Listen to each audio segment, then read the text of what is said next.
Kilimanjaro, Kilimanjaro, Kilimanjaro, Kilimanjaro, mlima mrefu sana. Kilimanjaro, Kilimanjaro, Kilimanjaro, Kilimanjaro, mlima mrefu sana.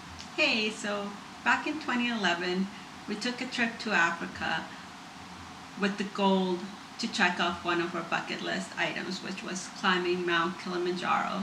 We summited on New Year's Day. And it's been about 10 years now since we did that climb, and we thought we'd take a look back at the climb. On the climb, we recorded some video. Now, we wanted to preface this by saying that at the time we knew nothing about YouTube.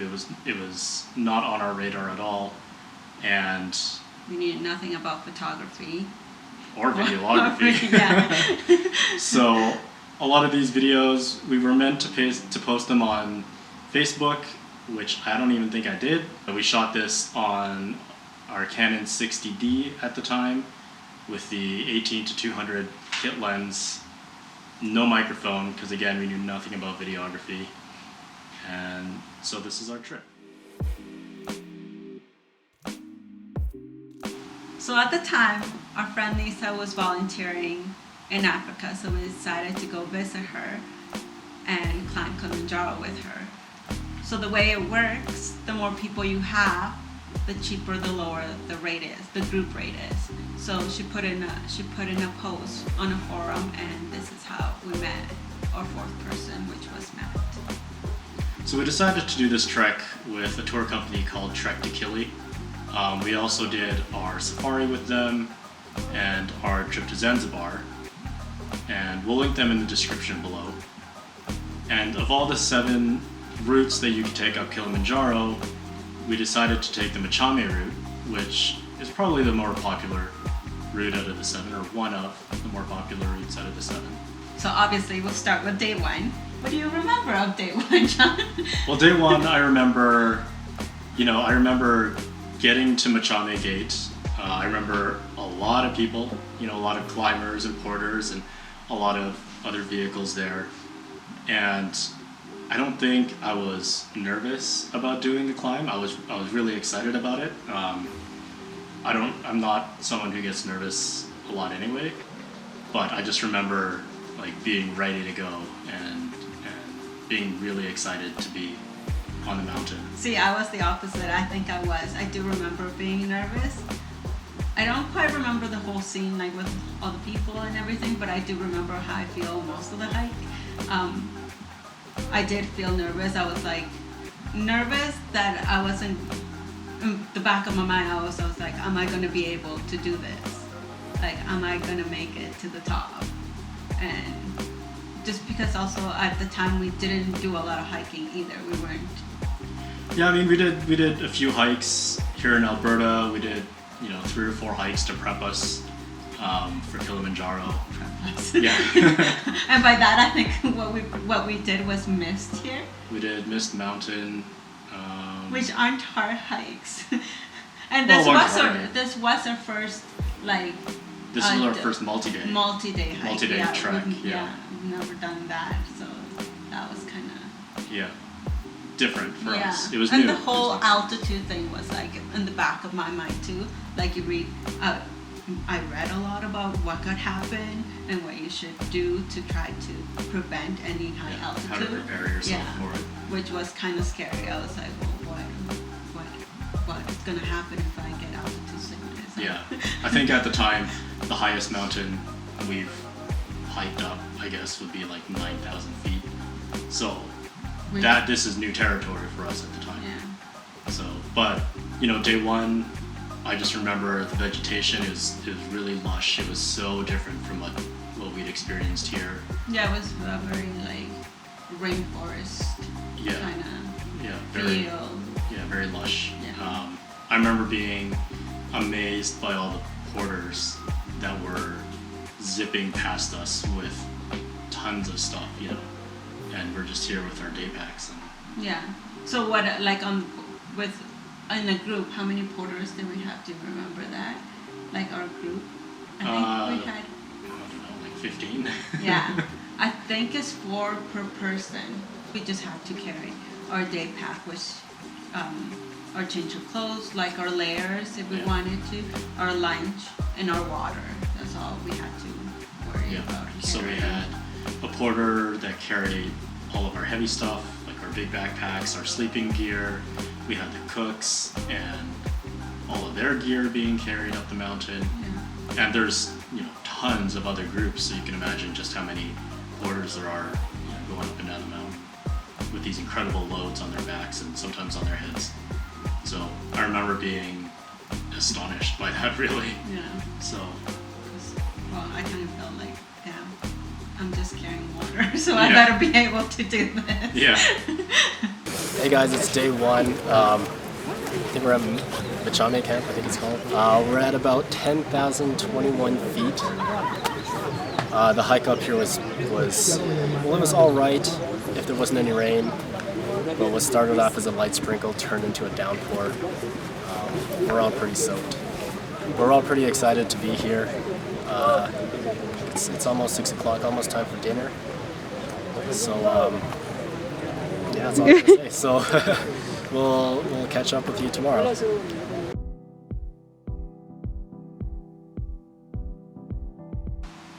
So day two, what do you remember about day two? Day two was a little bit different. We were higher in elevation. The weather had changed. It started raining, so we had our ponchos on all day. We were soaked. It was a lot more open. Yeah. Very. We were out of the tree line a lot. There was a lot of rock. We were hiking on rock. Yeah, it was a lot of slick rock because of all the rain. You'll see in my little daily vlog how dramatic I was being. Yeah. But I think at the time it was true to how I was feeling. It was hard. So, but looking back at it in retrospect, it was not that bad. Yeah, not that bad. I didn't think it was that bad. Like the rain didn't really bother me. Day two was different experience from day one in the sense like weather, and then I think on day two I do remember being more relaxed. Like I wasn't as nervous as day one. Like You're in it. Yeah. And I do remember thinking a lot of the time, like looking around, I was like, I can't believe I'm here. Like that was, in all of the days I do remember that. Yeah. Like, just feeling like in awe at the fact that we were there, that I was there, like doing this. And I was like, I can do this. Yeah, I don't think it hit me so much on those days. I think it really hit me when we were at the summit that I can't believe I'm here. It's been something that I wanted to hike Kili kind of as like a 30th birthday kind of milestone. We were both 27 at the time, and then I met Irene and we both realized that we wanted to do it, and Irene was just like, well, why wait? Why not just do it? Like I said, our friend was there. It just seemed like the opportunity was there, so we just went and did it. It's day two. We're at Shira Camp, which is 12,653 feet in altitude. Today, it's a pretty hard day today because of all the rain yesterday. The entire way up was muddy. There's just no way around it. And the scenery changed from jungle to just rock face. So it was a hard day. I'm tired. My shoulders are hurting from my backpack. My feet are wet. My hands, coming into camp, I could barely feel my hands. I have a cold now, so that really doesn't help either. But we're here, and it's not like we're gonna stop. It's been a great experience so far. Tomorrow, day three, we're going up to I think it's like 4,800 meters or something like that. That's going to be a tough one. We're going to be climbing high and then sleeping low. The environment might change again. There might be some snow. We're not totally sure. It's been raining the entire time. I think the rain just stopped now, just in time for dinner. I think that's all for now. We're gonna go have dinner, and then we're probably off to an early sleep. We'll get up at around 7 o'clock tomorrow and start trekking at about 8. Everything is soaked. My clothes are all soaked. My sleeping bag, my sleeping mat is soaked. My boots are soaked. So It's awesome. yeah, it actually is. You know, despite all these inconveniences and discomforts, I mean, both Irene and I have been wanting to do this for a long time. So we'll talk to you guys later. Camp 3. Hopefully Irene will be in this week. Maybe she'll be on board. My hair looks bad. And we'll see you guys later. Bye.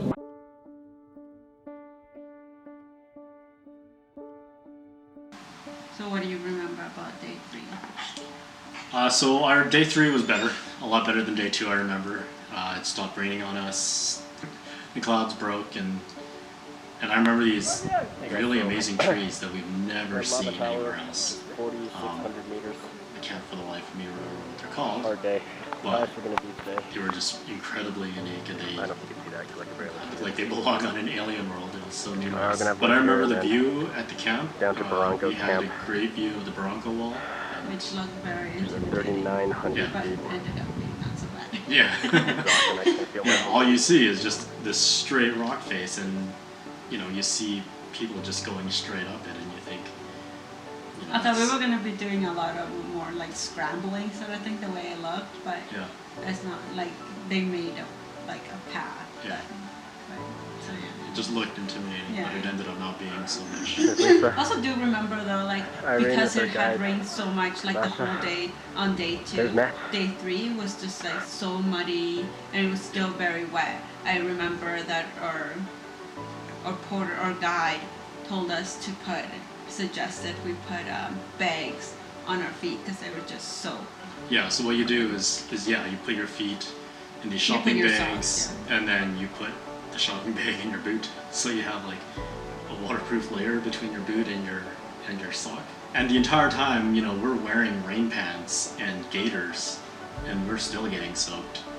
So, I mean, like even with the bags, we're still like I didn't find wearing the bags weren't uncomfortable, but like I do remember my feet being all pruny. Yeah, but we were in the thick of it. The view from camp was amazing, especially when the clouds broke. You could see. Yeah, we had a lot of cloudy days. Yeah, but you could see like as far as the eye can see. And the food was always good on our camp, which was it's impressive what the porters do, cooking wise, the food that you think you're just gonna be eating. Well, I was thinking we'd just be eating basic stuff, nothing elaborate. But no, we were having better meals that we had when we were down in some restaurants down there. It was unreal, the food that they cook for you. I don't quite remember what we had for day 3, but but the food throughout the whole hike was amazing. Breakfast, lunch, dinner, they go all out. It's unreal. Yeah, I also remember at this time I was starting to not feel too well. You kind of developed a cold. And I was developing this really hard cough. By day 4, it was so bad. I mean, it was every time I coughed, it felt like I was getting hit by a hammer in the chest. It was a hard cough. And I thought it was just maybe because all of the rain and him being cold and stuff, he just developed a cold. But I think as we went on, I think we figured that the altitude that was affecting him. Yeah, my body just kind of made it kind of concerning. We're oh shit, is he gonna be able to make it? Yeah, it was a little bit concerning just because you read about it on the internet and things you should look out for altitude sickness, and a cough is one of them. Hey everybody, it's day 3. We're at Barranco Camp. It's been a long 6 hours. Rained yet again. All frickin' 6 hours. There's a bit of snow. It was kind of windy. I lost feeling in my fingers for a while there. I didn't. It's been a pretty hard day, but we're here at Barranco, and the clouds are finally starting to break, and we have an amazing view. I find breathing to be a bit harder because we're at elevation. We hit the lava tower today, which was at 4,600 meters, and then went back down to Barranco Camp, which is at 3,900 meters. So the highest point we did today was like 14,295, I think, and right now we're only about 12,000 less. But breathing is a bit more laborious. There's just not as much oxygen up here than there is down there. But we're all in good spirits. We're all here. Tomorrow, day 4, is going to be pretty hard. We're going to be climbing the Barranco wall. Somewhere around that area. We'll be doing that tomorrow, and yeah, it'll be a long day. We gotta go to sleep at 11, wake up at midnight so we can make our push for the summit. So wish us luck, and we'll see you guys tomorrow. See you later.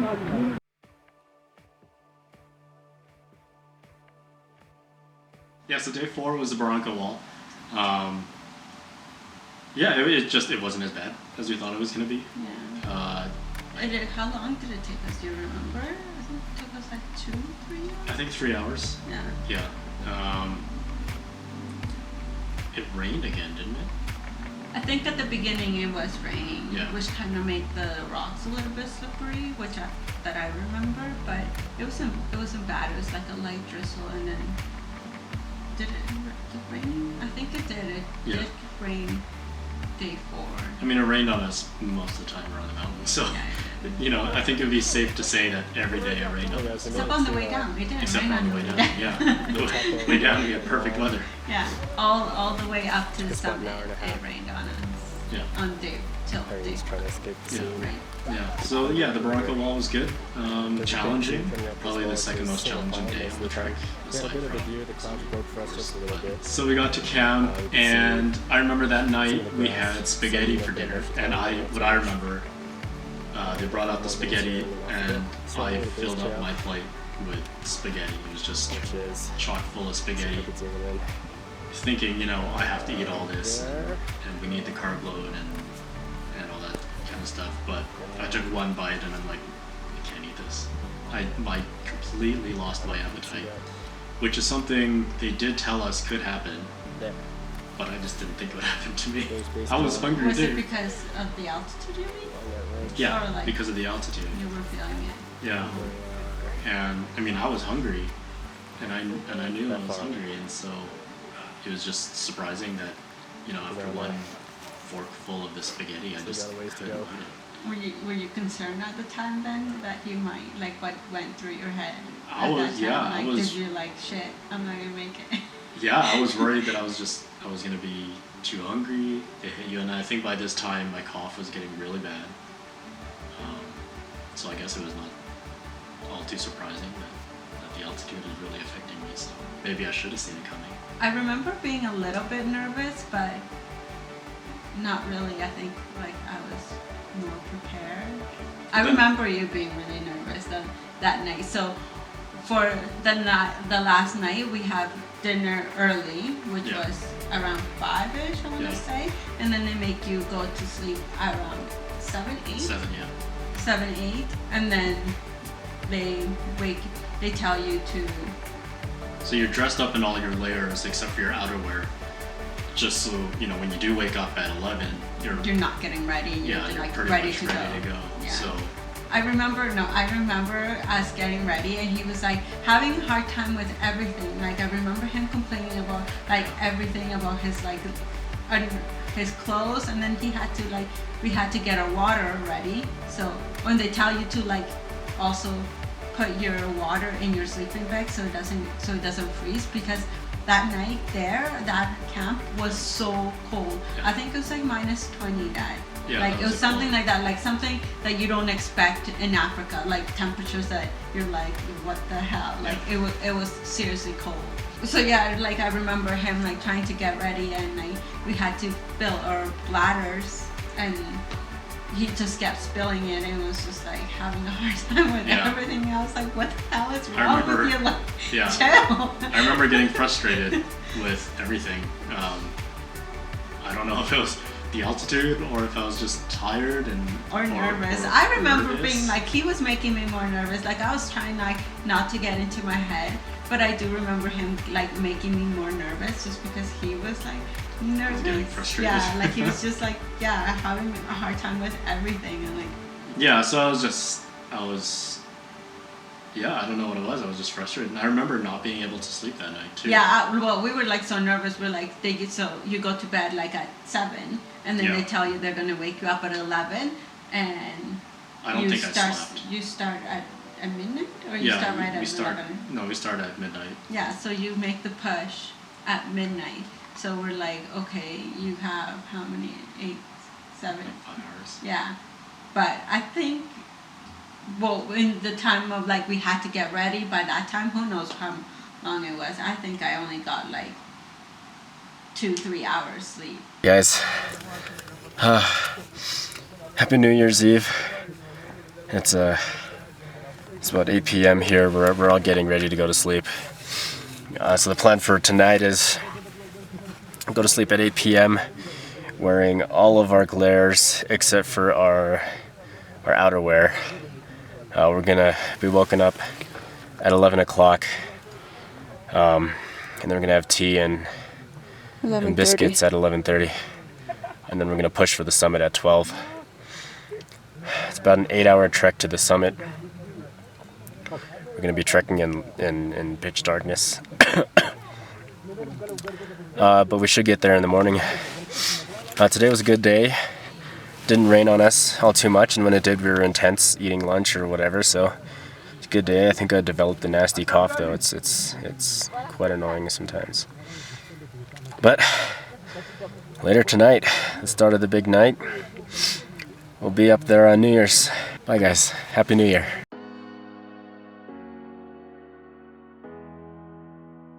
What do you remember of like the night, like when they wake us up?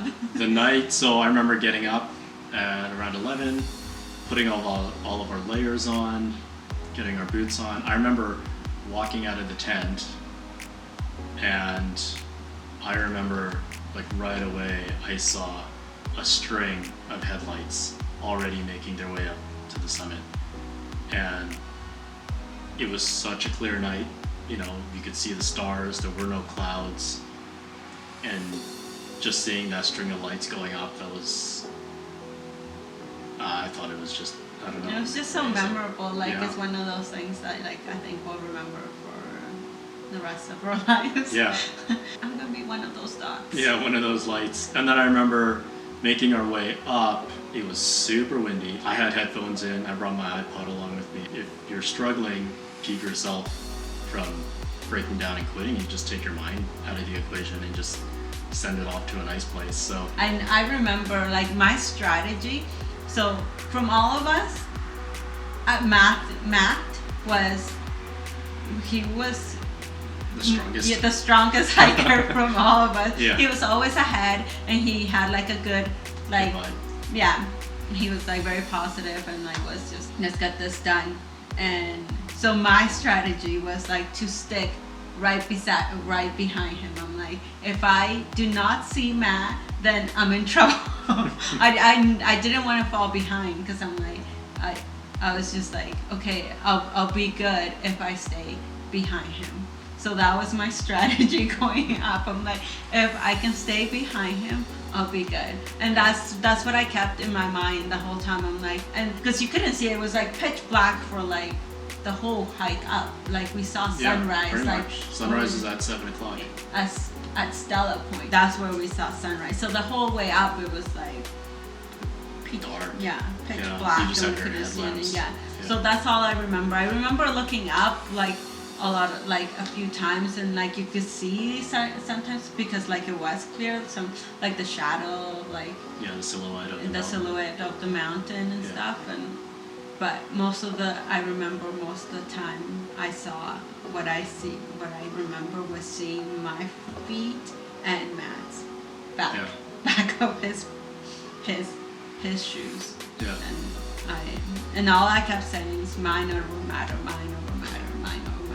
That's what got me going, because it was really hard that night. It was like we were so tired. I was sleepy. I don't do good without sleep. Like I need to have my 8 hours. So for me that was like very challenging. Like I felt like a zombie. Like it was like felt so surreal. Yeah. Not only because we were going up, but just the fact that I didn't get any sleep. Yeah. It felt like a dream. Yeah, I felt a very similar way. I remember, like I said, I had my iPod in, my headphones in, listening to my music. I think I was probably listening to the Arctic Monkeys. I remember looking back down the mountain and seeing the lights in Moshi. And oh yeah, I remember that too. Yeah. Like you could see the town. Yeah, you could see the town from where where we we were. Yeah, I were. remember that. Do you remember me?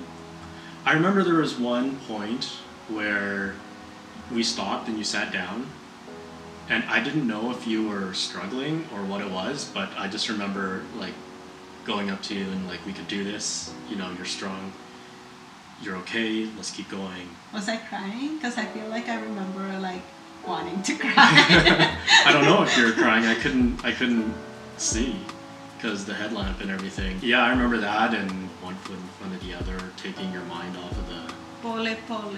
yeah, which we learn on the mountain slowly. Now when we do our hikes, that's in our head. And We always say that. Pole pole.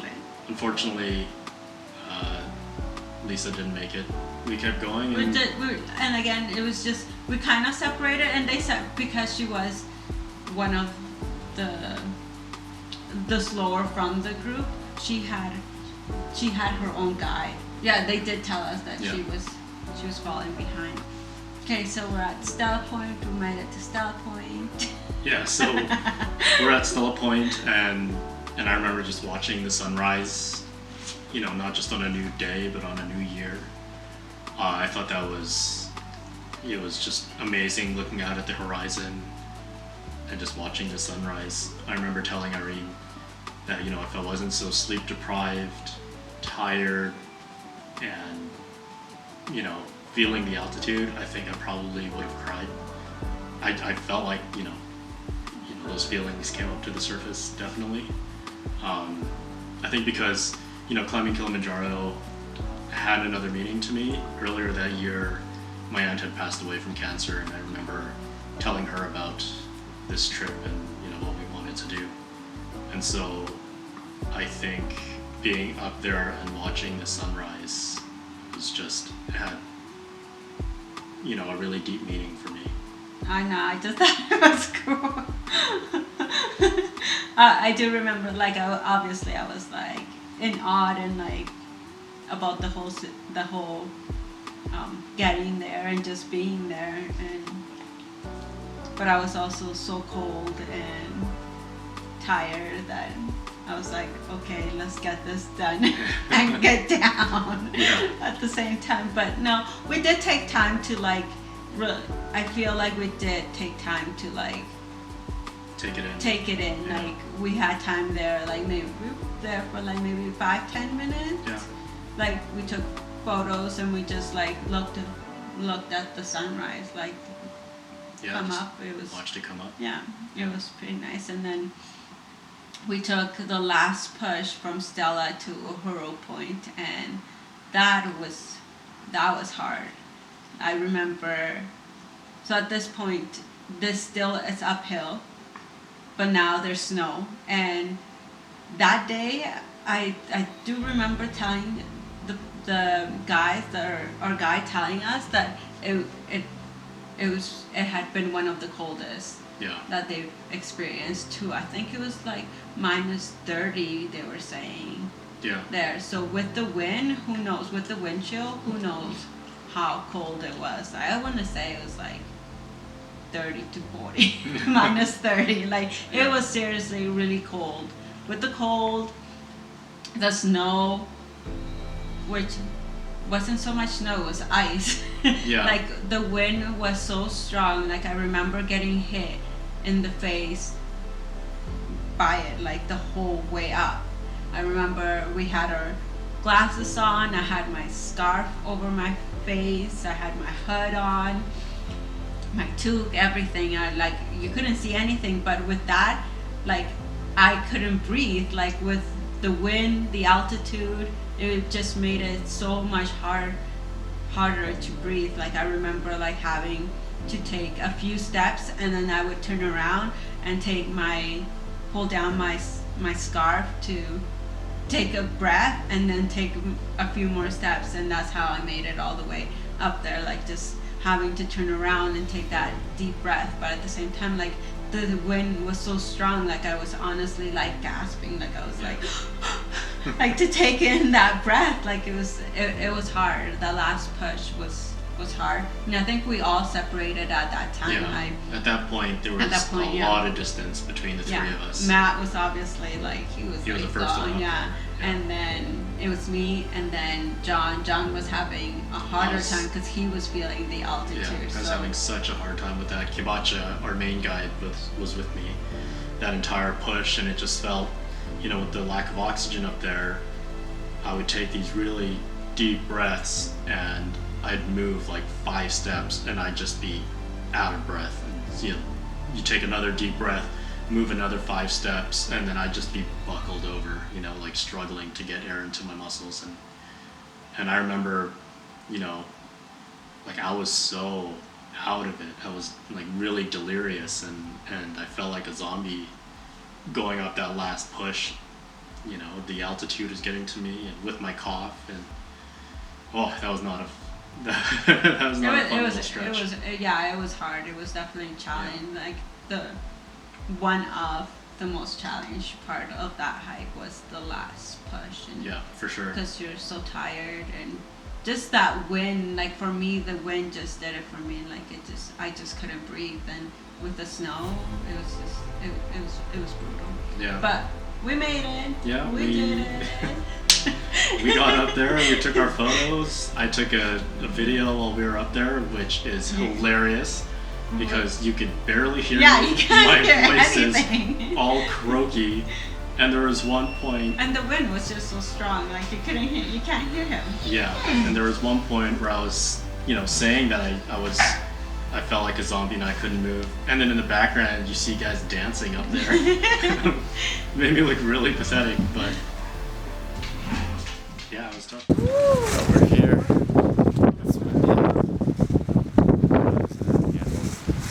And cold. And anybody else watching this, I suggest here's a view right there.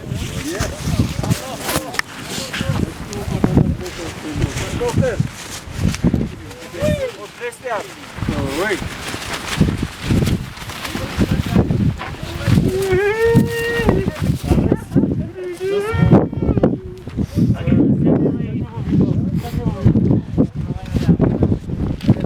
That's the view. To be quite honest, right now I feel like a zombie. There's so little air up here. You just can't move. Moving takes too much out of you. I'll take like 5 steps and I'll be out of breath and I'll have to take a break. But we're here. Okay, well, it's time to get down. It was a full day to get back to camp and back to Bristol Cottages, so I'll see you guys then. Yeah, so that was the way up. It was tough. The summit push was tough, really tough. We We made it. I think we were only at summit for like 5 minutes. Yeah, it was quick. It was quick for sure. It was, I don't know, we probably got off there just a bit before 8 o'clock. Yeah. And then the way down, wow, that was a blur to me. Yeah, I remember the way. It was very rocky, I remember that. And we just, going down with any hike for us is like the hardest. Yeah, I have knee problems, for sure. So going down is hard on my knees. But I think, you know, we were both in a zombified state coming Yeah, down. we were just so tired. And I think it was just like okay, yeah, we did it. Now we can relax. Yeah. So, So, like, all of our energy was just gone. yeah. Like, I remember being very clumsy, stumbling a lot, and I remember getting back to camp, the last camp, and we sat down and they handed us A Coke. Bottles of Coke, glass bottles of Coke, and I remember dropping mine and Of course. spilling it because I was just so tired. And then, yeah, we packed up our stuff at a camp and they just Plan is to get down. You sleep for like an hour or two, Yeah, get some and then rest. head back. But because we took so long to get down that we got down, we took like 20 minutes. 20 minutes to rest, and then we headed back. Yeah, to keep going, yeah. And that was just one long day down to our final camp. I don't remember from the time that we got to the last camp to the back to our tent, and then to our camp that night. I don't remember at all. I do remember the last day. You wake up and you hike all the way down. Yeah, And back to the gates. And that was, I think, for me, harder than some push. I was just exhausted, and like I said, going down, you felt, I think at that time you did feel You felt it all. Yeah. You know, everything. all 5 days. Yeah, you do it in one. I think you hike that day. We hiked for 18 hours. Yeah, it's pretty much all day. Yeah, It's pretty much from all the day. summit to then the next day. Yeah. It all equaled to like about 18 hours Yeah, in just one hiking. day. So and then the next day we got sleep. Like I was tired, but like it wasn't sufficient enough Yeah, not at all. to keep going. Yeah. Like it was that was challenging. And I was so swollen from that wind. We got I some have big windburn. lips. You should have seen how my lips were that on the way coming down. It was Yeah. it was bad. Yeah, so it was tough, but it was a really rewarding experience. I think after we got back down and settled back down in our hotel in Bristol Cottages, you know, we were so relieved that we got it done. We were excited that we got it done. Yeah. And then after that, we jumped on Land Cruiser and we did a 3-day safari. So and then after our safari, we made our way to Dar es Salaam, the capital, and took a plane over to Zanzibar, where we spent 3 days there, and then took a ferry back to Dar es Salaam and then headed home. So overall, it was a great trip. We absolutely loved Africa. Tanzania was amazing.